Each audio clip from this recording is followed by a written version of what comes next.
The Black Madonna and Christ, What the Da Vinci Code Did Not Say. Written by Gert Muller. Narrated by William Butler. The aim of this study is to give an accurate definition of the Black Madonna and Christ that adorn some of the most historic and famous churches in Europe.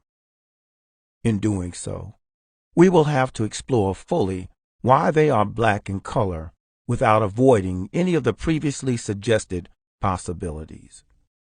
We find many modern studies do not even consider the most obvious interpretation of a statue with black color. Whatever we adopt or discard, we shall do so with explained reasons. We shall also look at the regard they are held in and the various attitudes towards them. There have also been allegations of secrecy and attempts to hide them. We shall examine whether any of this is true. Many color pictures will be shown to illustrate our position. The Black Madonna Experience.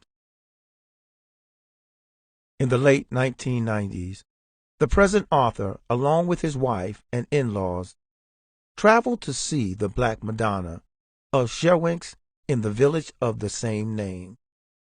It is located in the Mazovian province of central Poland. After waiting for a priest to show them in, they were informed that the icon is never on public display.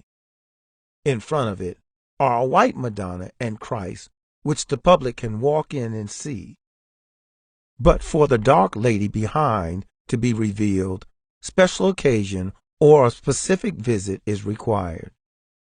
Those in the church were free to stand around casually in front of the lighter image, but for the darker image to be uncovered, music had to be played, and those present had to kneel in front of her. Seeing an authentic Black Madonna comes with special ceremony and respect that the present author was previously unaware of. It was an awesome experience in the true sense of the word. As we continue on to define the Black Madonna and Christ, we shall see why this is the case. Why were they hidden? The Black Madonna and Christ are part of the most sacred iconography of Christian Europe. Such items tend not to be on public display in any culture.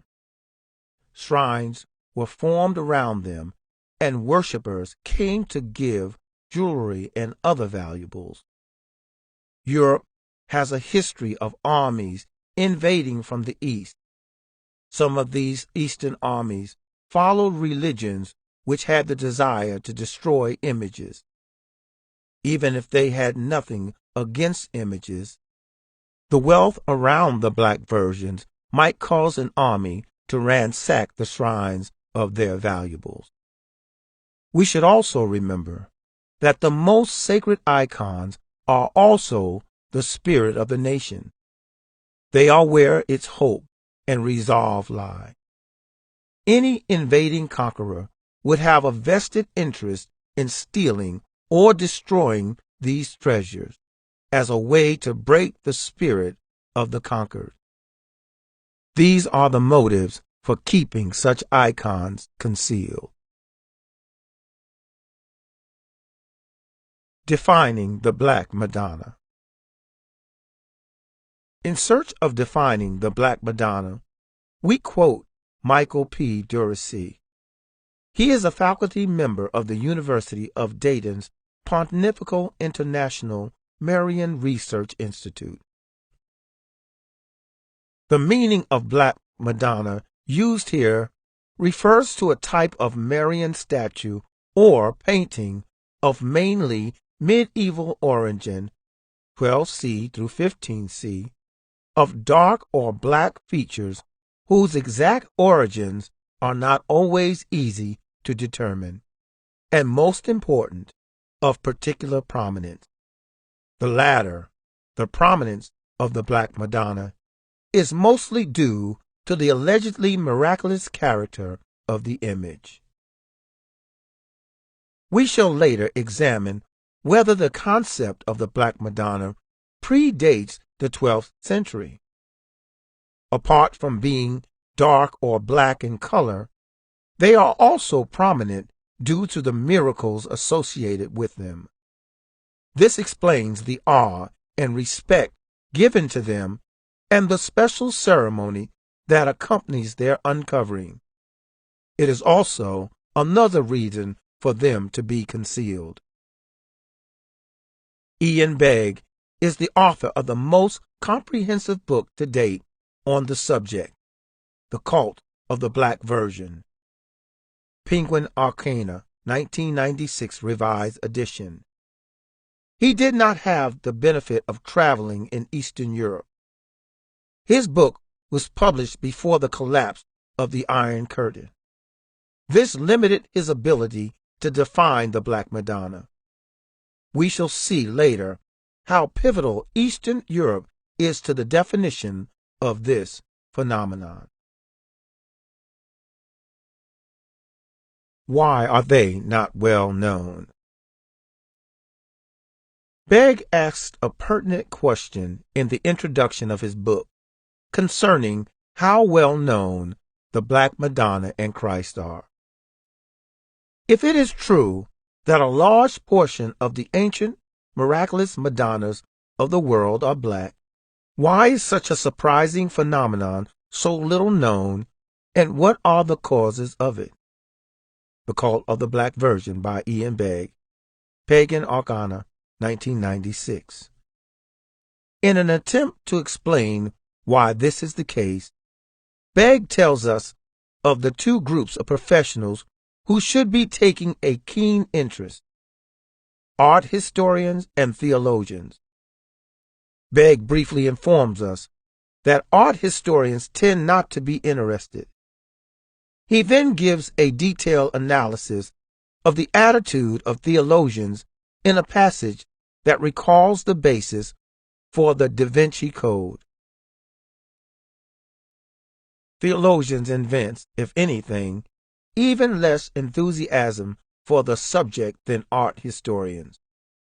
The still popular cult of wonder-working images is not only reactionary and non-scriptural, it also evokes memories of awkward subjects best left in obscurity, like the pre-Christian origins of much in Christianity, the history of the Templars, Catharism, and other heresies, and secrets concerning the Merovingian dynasty.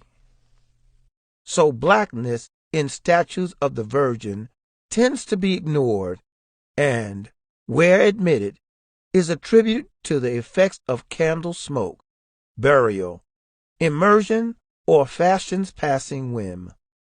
The contention, then, of the Catholic Church is that most such statues were not originally intended to be black, and only became so by accident later. Begg, 1996, page 2. We may well wonder why Dan Brown in the Da Vinci Code did not focus on the Black Madonna in the same way he was able to with all the other elements mentioned above in his story. It appears there is something else, unidentified by Begg, that prevents conversation and scrutiny of the Black Madonna. It is something which affects even those who are happy to explore Templars, Cathars, and Merovingians. That aversion, common to both mainstream and heretics, is the real reason why the Black Virgins, a phenomenon that should excite a profession of words, excites few. This becomes evident when Begg informs us in relation to the Madonna that I asked the proprietress of the souvenir shop opposite the church why she was called black. The answer, in a tone which brooked no further cross-examination, was, because she is. Begg, 1996, page 8. The let's not talk about this attitude revealed by Begg above is paralleled by an astute observation by the late British historian Basil Davison concerning commentary on the parish in Brinsop, Hertfordshire, England. Having examined every feature of Brinsop Church with his always exacting care and expertise, Pevsner passes in silence over the blackness of the saint in question and simply notes that Brinsop east window has panels of medieval glass depicting especially a St. George, that is, with a black face, and yet no comment. The Ancient World in Africa, whose roots, by Basil Davison in Egypt Revisited, edited by Ivan van Sertoma, Transaction Publishers, 1989, page 51. Begg then relates how in some places there is a much more severe reaction to the black versions. There was no mistaking the open hostility when, on December 28, 1952, as Moss and Campanari presented their paper on black versions to the American Association for the Advancement of Science, every priest and nun in the audience walked out. Begg, 1996, page 8 through 9. So much for the advancement of science. Begg does not explore this event any further, but this should not dissuade us from doing so. We should put a thread through all the common elements. This event happened in America in the early 1950s and involved unbridled hostility towards discussing the Black Madonna and Christ. In Europe, the subject of Black Madonna and Christ was treated with indifference, rather like the black St. George in Brinsop, until one asked why they were black. What is it about this question that turned disinterest into hostility? What was it about 1950s America that made these clergy so hostile? What social forces were at work in American society? And why are writers happy enough to talk about and emphasize issues that the church would consider heretical, not equally happy to emphasize the Black Madonna and Christ? It would have to be a sociological phenomenon present in Europe, but more openly felt in America, particularly in the 1950s. It would also have to be a sociological phenomenon that affects even those who spend time thinking about moral issues like the clergy. It is this phenomenon that is the reason they are not as well known as they should be. We would also expect this sociological phenomenon to be related to the next question of why they are black in color. Why are they black? Godfrey Higgins. In the early 19th century, a scholar named Godfrey Higgins published his magnus opus called Anacalypsis. He had a special interest in the origins of religion and civilization. Higgins differs from more recent investigators in that he considered and backed the most obvious explanation for painting a statue black. Whenever we are faced with something that needs understanding, like a phrase or an image, there is more than one possible interpretation for it. There is, however, always a primary interpretation or most obvious explanation. Higgins did not fall for the common misconception that alternative interpretations, once presented, must carry equal weight with the primary one, a misconception that is used effectively by authorities to muddy the waters on issues they would rather bury. In his book, he explains his position at length.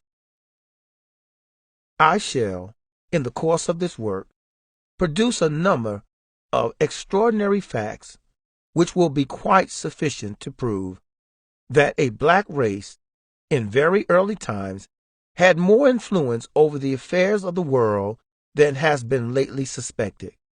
And I think I shall show, by some very striking circumstances yet existing, that the effects of this influence have not entirely passed away. Page 51. In all the Romish countries of Europe, in France, Italy, Germany, the God Christ, as well as his mother, are described in their old pictures and statues to be black. The infant God in the arms of his black mother, his eyes and drapery white, is himself perfectly black. If the reader doubts my word, he may go to the cathedral at Moulins, to the famous chapel of the Virgin at Loreto, to the church of the Annunciata, the church of St. Lazaro, or the church of St. Stephen at Genoa, to St. Francisco at Pisa, to the church at Brixen in the Tyrol, and to that at Padua, to the church of St. Theodore at Munich, in the two last of which the whiteness of the eyes and teeth and the steady redness of the lips are very observable, to a church and to the cathedral at Augsburg, where are a black virgin and child as large as life, to Rome, to the Borghese Chapel Maria Maggiore, to the Pantheon, to a small chapel of St. Peter's on the right-hand side on entering, near the door, and in fact to almost innumerable other churches in countries professing the Romish religion. There is scarcely an old church in Italy where some remains of the worship of the black virgin and black child are not to be met with. Very often, black figures have given way to white ones, and in these cases the black ones are being held sacred, were put into retired places in the churches, but were not destroyed, but are yet to be found there. In many cases, the images are painted all over and look like bronze, often with colored aprons, or napkins around the loins or other parts. But pictures in great numbers are to be seen, where the white of the eyes and the teeth, and the lips a little tinged with red, like the black figures in the Museum of the India Company, shew that there is no imitation of bronze. In many instances, these images and pictures are shaded, not all one color, of very dark brown, so dark as to look like black. They are generally esteemed by the rabble with the most profound veneration. No doubt, in many places, when the priests have painted the images, they have colored the eyes, teeth, and so, in order that they might not shock the feelings of devotees by a too sudden change from black to white, and in order, at the same time, that they might furnish a decent pretense for their blackness, that they are an imitation of bronze, but the number that are left with white teeth, and so, let out the secret. When the circumstance has been named to Romish priests, they have endeavored to hide the fact by pretending that the child had become black by the smoke of the candle, but it was black where the smoke of the candle never came. And besides, how came the candles not to be blackened the white of the eyes, the teeth, and the shirt? And how came they to redden the lips? The mother is, the author believes, always black when the child is. Their real blackness is not to be questioned for a moment. Anacalypsis, an attempt to draw aside the veil of the Asiatic Isis by Godfrey Higgins, Kessinger Publishing, 2002. First printed 1836, page 138 through 9.